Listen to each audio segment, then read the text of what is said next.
Hai Smart Traders Investor, kembali lagi bersama saya Kadek Martayasa di channel Yuk Nabung Saham.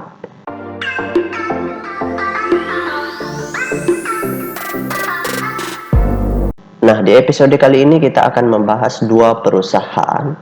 Yang pertama yaitu perusahaan Bank Syariah Indonesia dengan kode saham BRIS.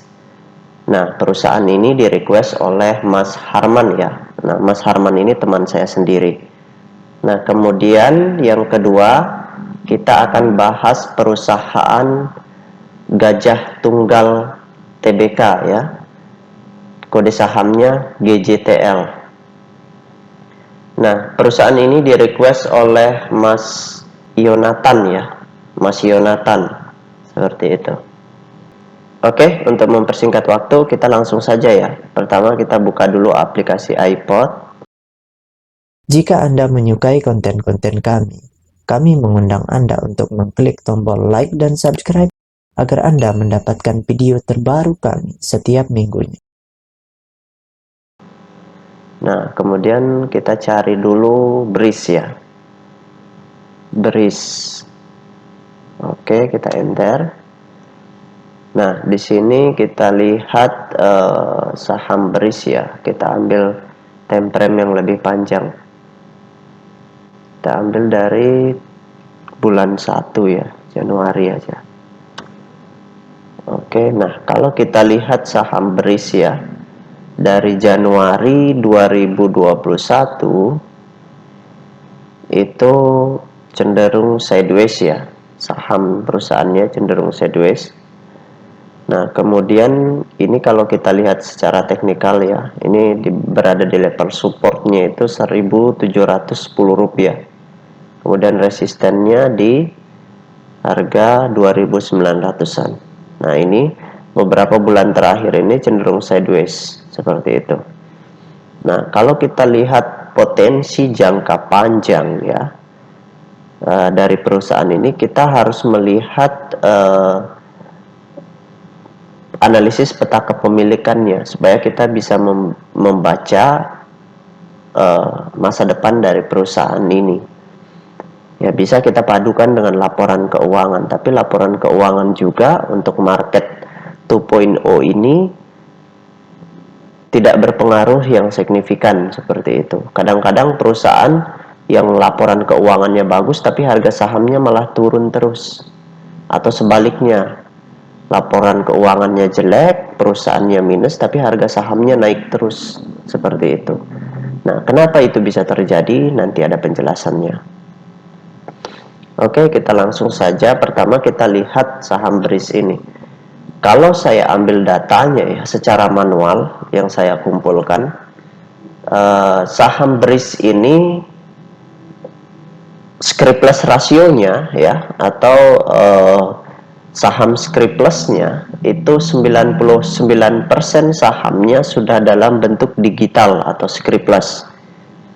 Sedangkan 1%-nya masih dalam bentuk warkat seperti itu.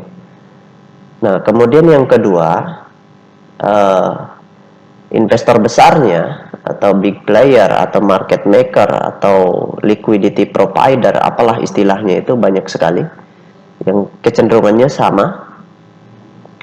Nah, mereka ini memiliki porsi yang sangat besar, yaitu 92,9%. Nah, kalau kita lihat dari data kepemilikan investor besarnya, maka saham ini masih berpotensi sangat bagus untuk investasi jangka panjang. Kenapa? Karena investor besarnya sendiri pun masih memiliki porsi yang cukup besar. Kalau investor besarnya sudah mengurangi porsinya, berarti dia sendiri pun tidak yakin dengan perusahaan yang dia miliki, seperti itu. Jadi kalau mereka yang jualan besar-besaran, tentu kita secara psikologi tahu bahwa foundernya sendiri, kemudian foundernya ini kan negara ya. Kalau negara sendiri yang sudah menjual porsi kepemilikannya dalam jumlah besar, tentu berarti negara sendiri kurang yakin dengan masa depan perusahaan ini, seperti itu. Jadi dari situ kita bisa membaca kalau pengendalinya atau investor besarnya sudah menjual dalam porsi yang cukup besar, nah tentu kita harus waspada. Itu kalau saya sih prinsipnya, kalau perusahaan yang investor besarnya memiliki di bawah 50% itu saya tidak akan mau invest jangka panjang, karena investor besarnya pun sudah keluar setengah seperti itu. Kecuali investor besarnya mau akumulasi kembali, mau mengumpulkan barangnya kembali di retail untuk dimiliki dalam porsi yang lebih besar. Kalau seperti itu, berarti ada suatu hal yang dilihat dari investor besarnya seperti itu.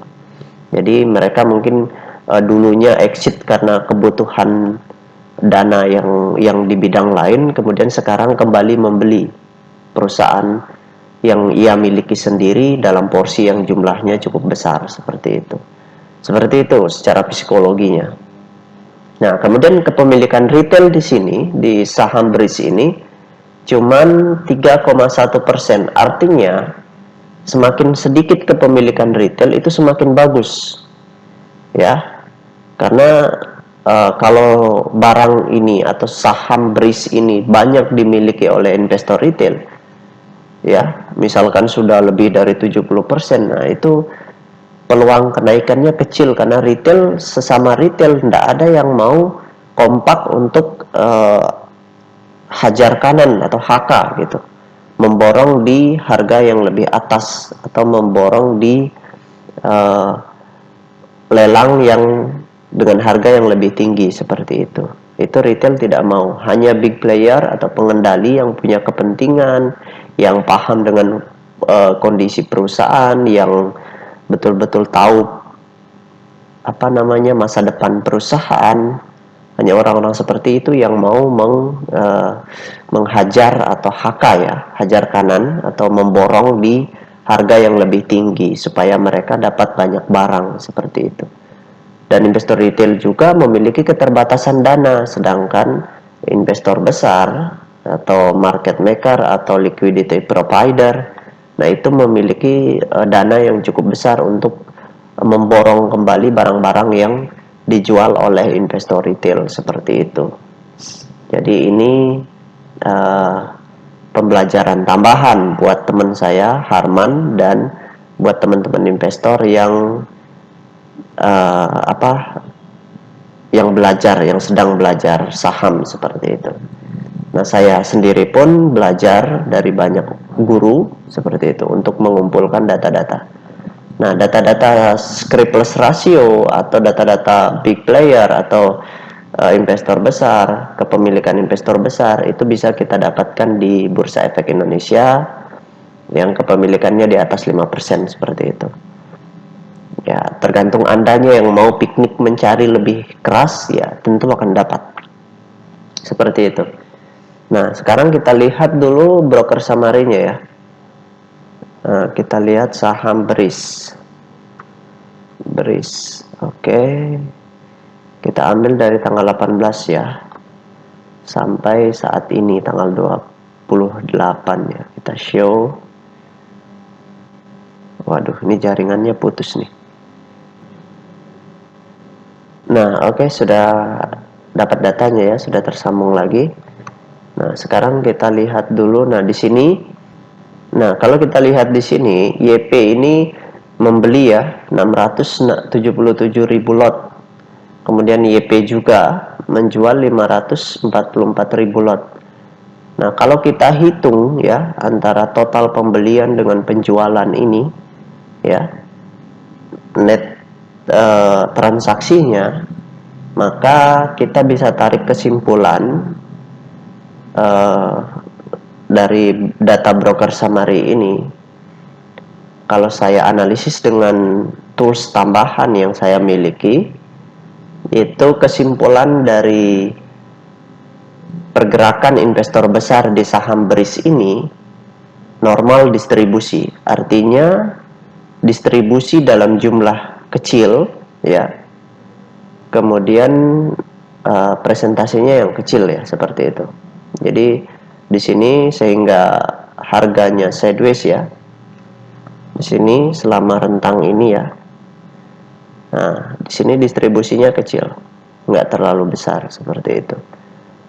Kalau mau invest jangka panjang, oke, perusahaan ini bagus ya untuk investasi jangka panjang.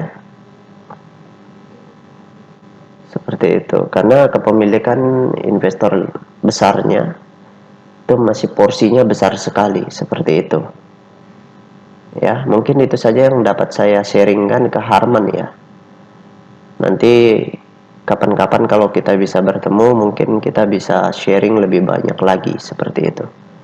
Dan buat teman-teman investor, bagi yang mau tanya di mana dapat data, kemudian bagaimana cara menghitungnya, itu butuh pembelajaran, butuh ketekunan khusus. Kalau Anda kesulitan mencari datanya, mungkin sering-sering request di video saya saja seperti itu. Oke, kita masuk ke yang kedua ya. Nah, untuk perusahaan yang kedua itu di request oleh Bapak Yonatan ya. Nah, yang di request itu adalah PT Gajah Tunggal Tbk. Nah, ini perusahaan yang dimiliki oleh Bapak Lokeng Hong ya, sekitar hampir 7% beliau memiliki saham Gajah Tunggal ini. Oke, karena pairnya rendah seperti itu. Jadi diyakini oleh Bapak Lokeng Hong potensinya cukup bagus seperti itu. Kita lihat dulu data peta kepemilikannya. Oke, kita bahas dulu secara teknikalnya ya. GJTL, kita lihat dulu. Oke, nah ini kalau dari beberapa bulan terakhir cenderung sideways ya. Selama beberapa bulan sahamnya ini cenderung sideways. Kemudian kita lihat data broker summary-nya dulu. Ini investor besarnya ngapain nih? Oke, di sini kita tulis GJTL, Gajah Tunggal. Oke, di sini dari tanggal 18 bulan ini ya, bulan 10. Nah, kalau kita lihat di sini ya, tanggal 18 bulan 10, Gajah Tunggal ini kecenderungan kalau kita hitung dari total transaksi buyer dengan seller, maka kita akan temukan net transaksinya itu, net volume transaksinya itu cenderung sama ya. Kalau saya analisa dengan tools tambahan yang saya miliki, yaitu Detektor, kesimpulan dari analisisnya itu adalah netral ya, atau investor besarnya di sini melakukan pembelian 100.000 lot misalkan, di sini juga menjualnya hampir 100.000 lot. Artinya mereka membeli selama sebulan ini cenderung membeli misalkan 1.000 lot gitu, terus menjualnya juga 1.000 lot. Jadi aksi yang mereka lakukan ya kecenderungannya bukan distribusi, bukan juga akumulasi, artinya netral gitu. Menjual 1.000 lot, kemudian membeli lagi 1.000 lot gitu. Itu strategi sih. Kalau saya menyebutnya dengan sebutan do nothing, atau investor besarnya nggak ngapa-ngapain gitu. Itu salah satu aksi dari investor seperti itu. Do nothing, membeli 1.000 lot, menjualnya juga 1.000 lot. Jadi tujuannya dia sebenarnya hanya untuk diam-diam aja, nggak akumulasi, nggak juga distribusi, nggak markup atau nggak markdown seperti itu. Mungkin itu yang bisa saya berikan dari segi analisa broker summary-nya atau analisa data transaksinya. Nah, kemudian sekarang kita lihat dulu analisa dari peta kepemilikannya. Nah, kalau setelah saya hitung data-data peta kepemilikannya yang saya peroleh dari data Bursa Efek, Gajah Tunggal ini 50% sahamnya sudah dalam bentuk scriptless ratio ya. 50% sahamnya dalam bentuk scriptless atau digital. Kemudian dari 50% itu ya, Berarti 50%-nya masih dalam bentuk warkat. Nah, 50% ini 30%-nya ya, artinya kalau dari dijumlahkan 100%, jadi 30%-nya ini dimiliki oleh investor besarnya. Kemudian nah di sini retailnya cukup banyak di Gajah Tunggal ini. Investor retailnya terutama Pak Lo Keng Hong yang sudah Pak Lo Keng Hong itu termasuk retail dia di sini. Ya, memiliki porsi hampir 6% lebih ya, hampir 7 lah. Mudah-mudahan beliau menambah lagi mungkin nanti. Nah, di sini retailnya memiliki 43,4%, besar sekali. Jadi kalau investor besarnya mau menaikkan harga, itu dia harus ngumpulin barang-barang yang dimiliki oleh investor retail, baru setelah itu bisa dikerek harganya, bisa dilakukan hajar kanan, HK ya, supaya dia tidak dihajar sama retail, seperti itu. Jadi caranya seperti itu. Nah, kalau kita lihat dalam jangka panjang, ya, kalau pendapat saya mengenai saham Gajah Tunggal ini, kalau kepemilikan investor besarnya tidak menambah, maka ini tidak baik untuk investasi jangka panjang. Kenapa? Karena retail nggak mungkin kompak untuk hajar kanan, HK ya, nggak mungkin kompak. Kecuali hanya investor besar yang kompak karena mereka sudah sepakati, mereka mau memborong sampai ke harga berapa, seperti itu. Dan mereka juga punya sumber daya